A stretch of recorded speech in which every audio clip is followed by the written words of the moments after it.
oma saatega jõudnud autoportaali statistika rubriigini ja selleks oleme tulnud ideaalautosse, kus ringi vaadates rahvastatistikale omaselt on ainult rahvaautod.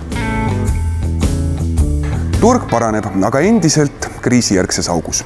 Veebruaris registreeriti 1142 uut autot, mis on 82% rohkem kui 2025. aasta veebruaris. Aga see number on petlik, kui võrrelda normaalsete aastatega. 2023. aastal 1620 autot, 2024. aastal 1446. Seega võrreldes 2023. aastaga oleme siiski 30% veel maas.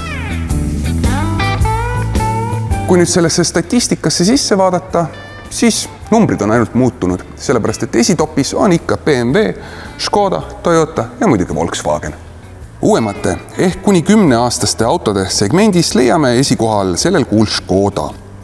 Škodadega tehti veebruaris 342 tehingut, teiselt kohalt leiame eelmise kuu võitja Toyota 311 tehinguga, kolmandaks jäi veebruaris BMW 215 tehinguga. Oleme oma saates rääkinud päris palju erinevatest vaakgrupi autodest, mis siis on Volkswagen, Škoda, Audi ja Porsche. Aga Škoda Kodiaqist pole me ennem juttu teinud ja see võib olla päris hea valik neile, kellele Passat jääb natukene väikseks.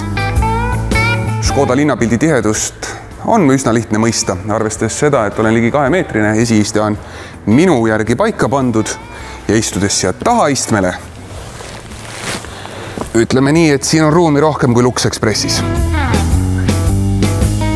Selle 2-aastase auto eest maksta 34 000 on tegelikult päris hea diil. Eriti veel nendel, kes tahavad vedada palju lapsi või ehitusega seotud asju, ehk siis ettevõtjatele võib-olla 24% soodustust läbi riigi. Hoolimata sellest, mis brändid meil statistikas domineerivad, on kõikides nendes natukene Volvot. Kas sa teadsid, et ligi 70 aastat tagasi leiutas Volvo sükse imeviguri nagu 3 punkti turvavöö, mis 68. aastal muutus kohustuslikuks kõikides autodes ning on tänaseks päästnud üle 1 000 000 elu.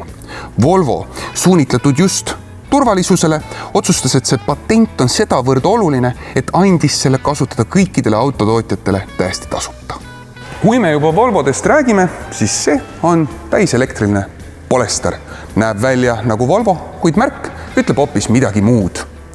Ning tegu ongi Volvo esimese katsetusega teha otseselt või kaudselt täiselektriline auto, mis täna, arvestades praeguseid kütusehindu, on märkimisväärselt atraktiivsem, kui oli eelmine kuu. 2023. aasta Polestar 2 maksab 36 000, on 4 veoga 300 kilovatise mootoriga ning 78 kilovatt-tunnise akuga, ehk eeldada võiks, et selle autoga saab sõita vähemalt 300-400 kilomeetrit, mis koduse elektrihinna juures võiks maksta mingisugune 12 eurot. Diisli või bensiiniga korrutas vähemalt 4-ga. Kui vaadata suurt pilti, siis on selge, et Eesti autoturg ei järgi ühtset trendi. Uued autod liiguvad hübriidide suunas ja kasutatud autode puhul otsitakse kas võimalikult uusi või väga odavaid. Aga tegeliku muudatuse võib sisse tuua hoopis kütuse hind ja sellepärast ootame põnevusega juba järgmise kuu autoportaali statistikat.